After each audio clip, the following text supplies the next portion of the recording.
कैसे होई। बिल्कुल ना बिल्कुल कि जेकर नाथ भोलेनाथ हुआ नाथ कैसे होई। नाथ भोलेनाथ हुआ नाथ कैसे होई। हो जेकर नाथ भोलेनाथ हुआ नाथ कैसे होई। अनाथ कैसे होई, अनाथ कैसे होई।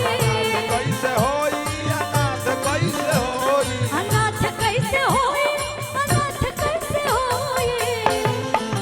अगर इस बात में सच्चाई होगी तो सब लोग एक साथ ताली बजा के मेरे साथ गाएंगे कि भोला चाहली है, भोला चाहली है, भोला चाहली है दिन ता रात कैसे होई। भोला चाहली है दिन ता रात कैसे होई। ओ भोला चाहली है दिन ता रात कैसे होई। भोला चाहली है दिन ता रात कैसे होई।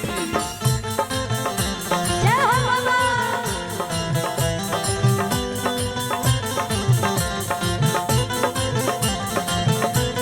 क्या बात है।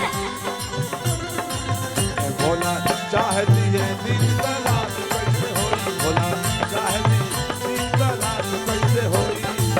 भक्त बड़ी प्यार से कहा था का कहता हो। कल के असुर भी अकल हो न पाए। बाबा के महिमा अपने असुर दिखाए। कल के असुर भी अकल हो न पाए। बाबा के महिमा अपने असुर दिखाए।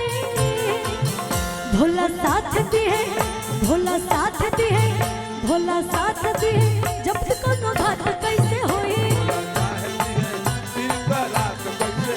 भोला साथ दिए जब तक कोनो घात कैसे होई।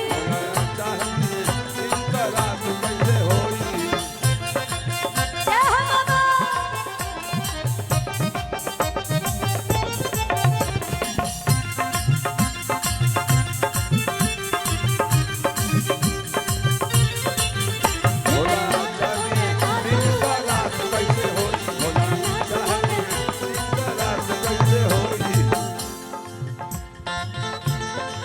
हो जेकर नाथ भोलेनाथ अनाथ कैसे होई।